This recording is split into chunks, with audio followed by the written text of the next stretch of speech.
Hello everyone, I am Dr. Khan Arif Nafis, currently working as assistant professor in Adama Science and Technology University, Ethiopia. Today I am going to start electrostatics, and in first slide, first presentation, I will discuss about electric charge and electrostatic force.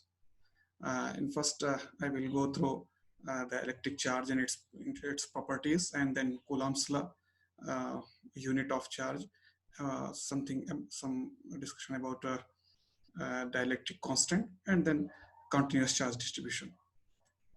In first, the frictional electricity, or say the charge at rest, is just created by the friction between due to the friction between the two bodies, insulating bodies, when they rub each other with each other. So what happened when we rub, like we are rubbing the glass rod with the silk, then we find that the glass has appeared tendency to attract some small papers and other things, means it is electrified. What is happening? To overcome the friction between the two bodies, we provide energy. That energy is used to uh, eliminate, to remove the electrons from the body, which whose work function is less. We know that in every atom, in between there is nucleus, where all the positive charge, proton and neutron, is there, and around that electrons are revolving. Inside that, in nuclear bonding, nuclear force that is very strong in compared to that electrostatic forces, by which this positive nucleus is attracting the electrons. As we go outer orbits, this bonding is somewhat less, means the force, outer electrons are not so closely bound with the nucleus as the inner one. So outermost electron, that will have like a free electron, and very small energy is able to remove it out. So in both the two which bodies which are rubbed, the work, which body has work function is less, means less energy is needed to take the electron out. The electrons is removed from there and transferred to other body. So in the glass rod, one electron is removed, so here deficiency of electron, so positive charge appears. And on the silk piece, since here excess of electron, so it acquires negative charge. Likewise, also, if we rub ebonite rod with the fur or woolen cloth piece, then the ebonite will acquire, electron is removed from woolen cloth and transferred to ebonite rod. So ebonite rod acquires a negative charge due to excess of electron, and this fur or wool piece will acquire positive charge. Here it table shows that if the combination of these bodies are rubbed to each other, this first table bodies mentioned in the first uh, column, this get the positive charge, and the bodies in the second column, this will get the negative charge. If we see the properties of the charge, then we find first the charges are of two types, positive or negative. Like charges, they repel each other, and unlike charges, positive and negative, they will attract each other. Charge is a scalar quantity and additive also, means the total charge on a body will be equal to the algebraic sum of the charges distributed on the body. The important property is charge is quantized, means the charge, any value of charge cannot be found, but it we will get it the integer multiple of some minimum charge. That means any charge can be defined like q is equal to plus minus ne, where e is the minimum charge, n is the integer, that is number multiple. So this minimum charge is the charge on electron or proton, that is we know 1.6 into 10 power minus 19 coulomb. So quantization means charge, we will get charges in some discrete lumps packets. Any charge will not be found, means either we can get charge E or 2e or 3e, 2.1e, 2.2e, 2.3e, that values are not possible. Even in recent researchers has indicated some existence of some quark particles about which that the charge of them is mentioned 1 by 3e or 2 by 3e. If that particles are verified and their existence is verified by experimentally, then in that case also the quantization of charge will not be affected. Only the basic unit of charge, that is E, it will become 1 by third E or 2 by 3E. It will be, the basic unit will be lower, reduced, but the quantization will not be affected. Also, charge is conserved. It is also a very important property, means algebraic sum, the charge for isolated system, it remain constant. Or we can say charge is conserved, mean charge can neither be created nor be destroyed in isolation. It can be produced or it can be just annihilated, means it can be produced or disappeared in equal and opposite pair. If we are producing where we know that the metallization, we can say energy is converted into matter, so pair production. Here we can find that gamma ray particle, that energy is converted into one electron and one positron. Electron has same negative charge and positron have same positive charge. And in pair annihilation, we can find that one positron, one electron, means the total sum is zero. They will annihilate and produce energy particle, that there also the total charge is zero. So charge is conserved.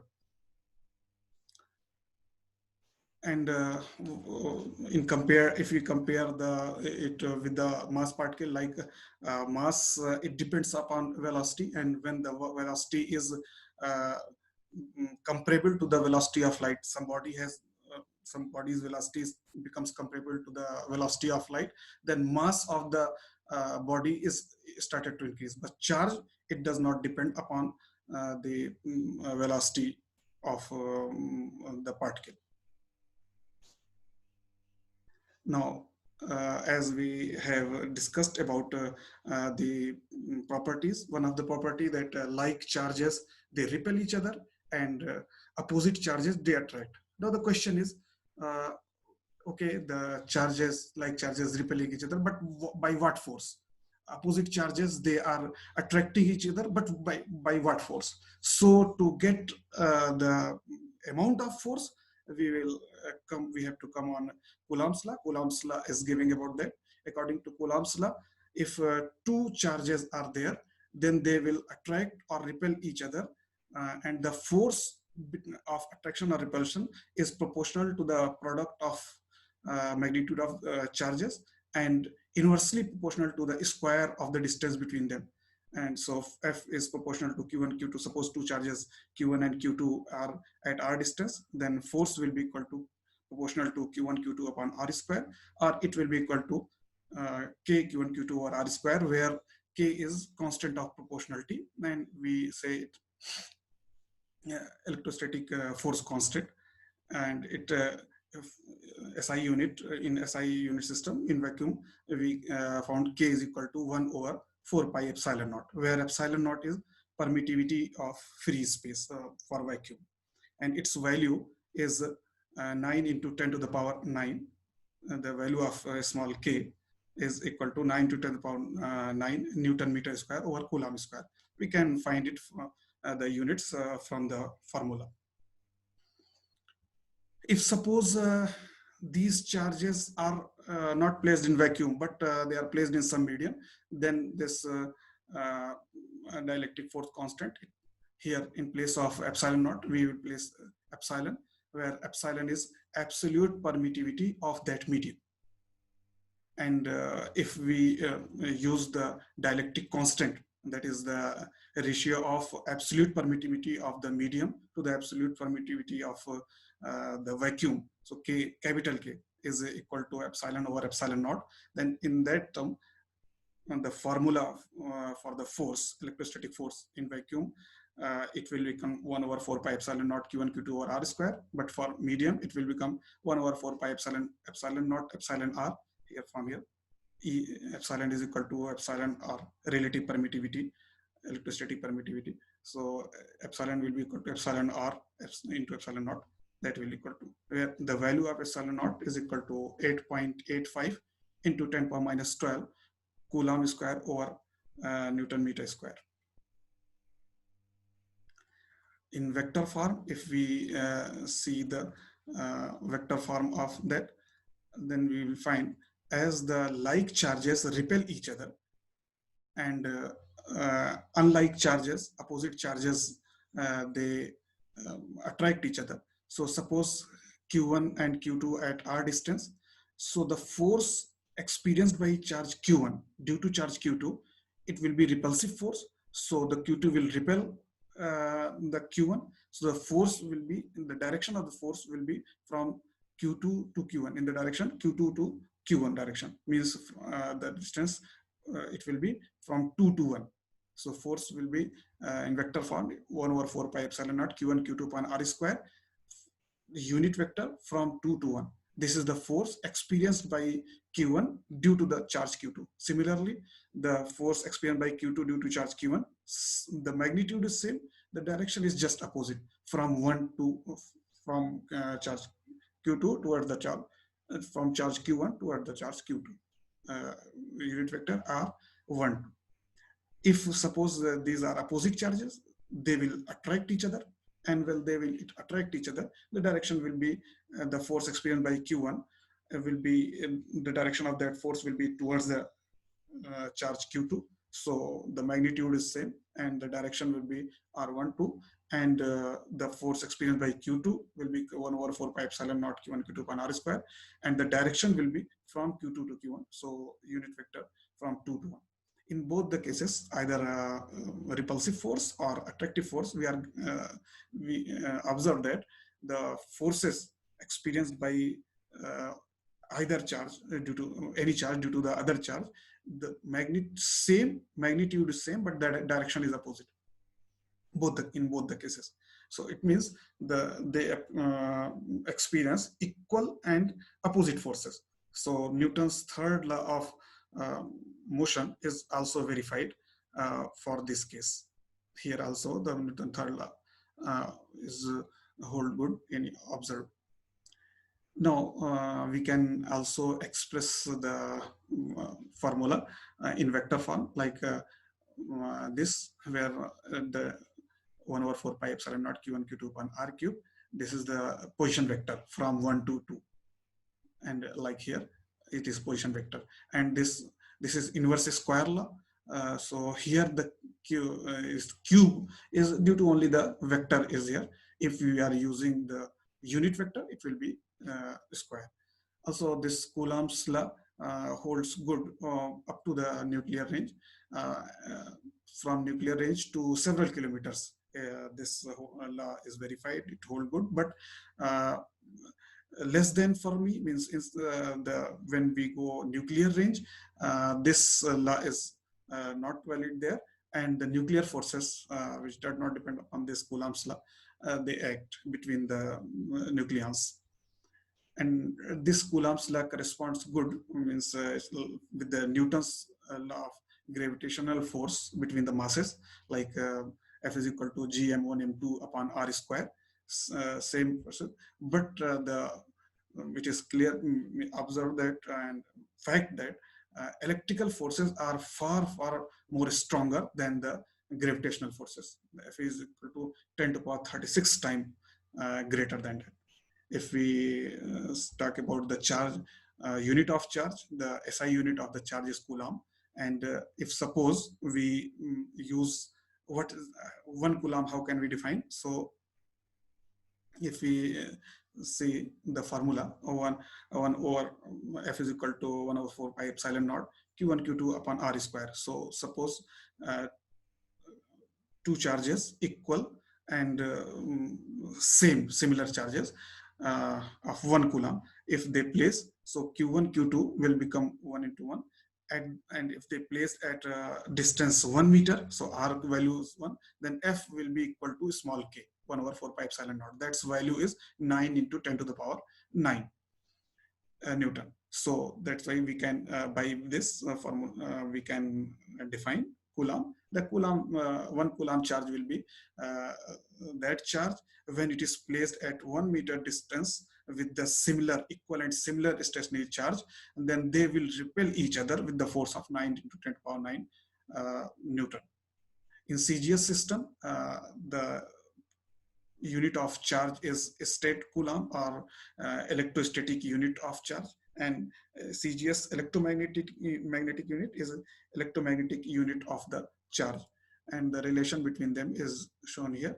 One coulomb of charge is 3 into 10 to the power 9 state coulomb, and one electromagnetic unit of charge is 3 into 10 to the power 10 ESU of charge. And from here we can get that 1 amps coulomb or 1 EMU of charge will be equal to 10 coulomb. Now just dielectric constant or relative electrostatic permittivity, if we say, then, and if you define, then electrostatic relative electrostatic permittivity or dielectric constant of a medium is defined as the ratio of absolute permittivity of the medium to the absolute permittivity of the free space. Or in other way, we can define it that if two charges are placed at some distance, then the force between them in vacuum, if they are placed in vacuum, then force between the two charges in vacuum to the ratio with the force between the same charges at same distance in the medium. So force in vacuum between the same charges at the same distance to the force between the medium when the same charges are placed at the same distance. It has no unit. Now just means if we say strictly we say, then this Coulomb's law holds for the point charges. But if we found that suppose discrete charges are there, but the charges are distributed continuous, these discrete charges are distributed continuous, then we say this continuous charge distribution. Point charge means the dimension in which the charge is separated, charge is just distributed, is very less in compared to the distance of the observation. From we are observing this charge, this distance is very high as compared to the distribution of charge that space. So that is known as point charge. But if suppose this discrete charges are distributed continuously, then this is known as continuous charge distribution. Continuous charge distribution doesn't mean that the charge is no longer discrete. Charges are discrete, but they are distributed continuously with very small gap, gap between them, like that. So here, first is if charges are distributed along a line or along a circumference, we say linear charge distribution, and here we define linear charge density, that is denoted as with the lambda, and it is defined as the charge per unit length, total charge divided over the total length on which it is distributed. Or for a small segment, if we say, then for a small length dl, how much charge is distributed. So dq over dl, that gives the linear charge density. And if we have given linear charge density and we want to find the total charge on some distance L, some length L, then we will integrate linear line integration of this linear charge density, and we will get total charge distribution on the line segment. Secondly, surface charge density means if the charge is distributed over a surface area, then distribution is called surface charge distribution, and surface charge density will define by sigma, and it is given as the total charge divided by the total surface, or sigma is equal to dq over ds. And if you want to find out that charge total charge distribution on some area, and we will integrate it, surface integration, and over that area we will get the total charge on that area. Similarly, the volume charge distribution, suppose the charge is distributed over some volume, then this distribution is called volume charge distribution, and volume charge density is defined as the charge per unit volume. So total charge divided by total volume, by we denote it by rho. So rho is equal to dq over dv, or tau, some notation somewhere we are denoting is dq over dv and some other. And if we want to find out total charge, just we will integrate the volume charge density over the area, volume integration, and we will get the total charge spread over that volume. So this is the total about the charge and the force between the charges, and how can we get its magnitude, how much force, by what force they will repel, and some related some distribution, continuous distribution, because it will help in solve the further problems and discussion. This is the total about today's slide. In next slide, we will discuss about the electric field and some related other topics. Thank you.